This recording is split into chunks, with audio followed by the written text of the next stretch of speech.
keep saying that.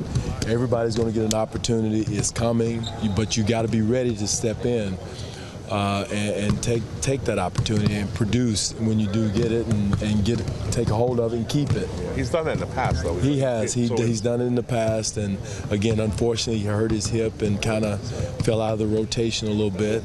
And we're going to need Norm. We need him, his attack mode, his three-point shooting, his toughness, his athleticism. We need all that. And just to get him back in the fold for us is very important. Again, it may be, we don't want it to be at the expense of Dwane, who's playing great, or Fred, who's playing great, and OG, who's doing a good job defensively for us.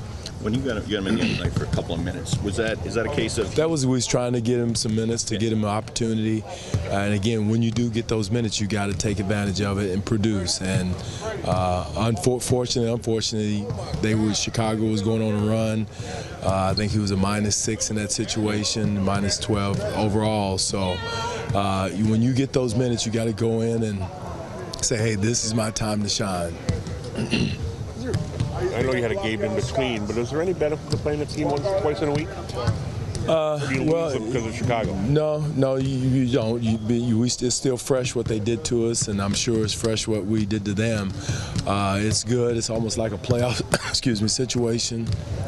And, it should be fresh on our mind what we did well and what we didn't do well, and the adjustments we make. So, again, it puts us in almost a playoff situation mode where you can make adjustments quickly, and it's still fresh on your mind. When we talk about DeMar and the run that he's on right now offensively, do you look at it beyond the offense too, in this season, the last few weeks, even just the total package of his game? No, DeMar's he's grown as a person, as a man, as an offensive player. I think the game is slowing down for him. He sees things, he doesn't get rattled, and that just comes with maturity. And the longer he's in the league, the slower the game's going to become for him. And the blitzes don't bother him as much as they used to. That's another sign of growth. And again, with the development of him making his three-point shots at a higher rate, is really going to open things up for him tremendously. And again, teams are not just going to let him sit and get 35 and 52 against him. So he's going to see some different looks, different defenses, whether it's traps or what we call Laker Reds, different things of leaving other players to come and trap him. We got to be ready for all that with him playing as well as he's playing. His impact on the franchise as a whole, I think he holds basically every offensive record, but even off the court, you sense that around the league that he is sort of representative of the Raptors? No question, he's the face of the Raptors. And rightfully so. He's a quality man. He represents the Raptors. He's proud to be a Toronto Raptor, and that says a lot for him. And he carries himself the right way.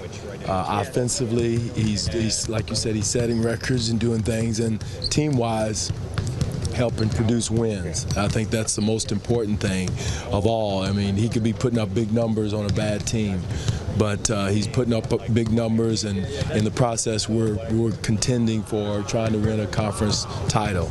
You've seen him on runs before. I'm sorry, go ahead. You go ahead. Thank you. Coach, with Giannis leading the Eastern Conference and All-Star voting yesterday, is it a surprise to see him at the top of that list? Well, over LeBron James a little bit, but not, he's had a great run. I mean, the young man is another guy you've watched grow and getting better. But as far as going against probably one of the best of all times in LeBron, that says a lot for Giannis, where he is in the voting and how fans feel about him. But again, it's very deserving. To see him number one is surprising, but it's deserving to be up there with LeBron and one of the top vote getters in the league. You've seen DeMar on these runs sort of like this before. Is this one any more special than any of the others? Well, with the addition of the three-point shooting is the difference. More so that he's been doing it by getting to the free throw line, doing it the old-fashioned way. But with his three-point shooting, it's great to see. He's always had the green light, but now he's feeling more comfortable. He's doing the rhythm of what we're trying to do, and it's good to see. It's refreshing. I think it's going to open up our entire offensive output. But at the same time, teams are not just going to let him. They're going to start running him off the three-point line. They're going to start trapping him more. You're going to see a lot of different approaches from different teams. He's he's so used to going around, screens, an opponent going under and him taking the 18-footer. Other than this might sound like a dumb question, other than it being like 4 more feet, is there much difference in doing that from 3-point range? It's a huge difference. Yeah. It's a huge, that extra yard is huge. Yeah. And to do it in the rhythm of what you're trying to do is huge. Again, teams are going to adjust. They're going to show different things. They'll probably start blitzing him more in pick and rolls. Not just going to let him come off there and do what he does as far as shooting a 3 or driving. They're not going to give him the option of doing both. But now making the defenders make a decision 4 feet further down, that makes the floor even bigger, right? Well, it does, and he's got to make the play out of it. That's for him. It's a difference, but opening the floor for his teammates is going to be. It helps the spacing. He might not be a lockdown guy by any means, but have you seen improvements on the defensive end from him? He's taking more pride in it. He's understanding what he's got to do in certain. The other night at the end of the game, he got into Brogdon really well, and it needed to be a stop.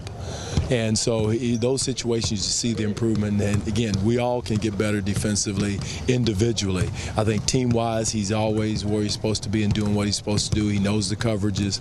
But individually, I think we all can get better one-on-one defense and throughout the game. Kyle said it was his fingers, not his wrist bothering me. Is that right. bothering him? Yeah. Bothering me. Yeah. Is there any worry about well, that? Who wants to know? who needs to know? I'm asking. Oh, okay. I guess I don't need to know. Okay, good. He's fine. Everybody's got a nick or something throughout the NBA. I guarantee Giannis has got something bothering him that he's not telling anybody about. So, again, if he's out here in uniform, he's ready to roll.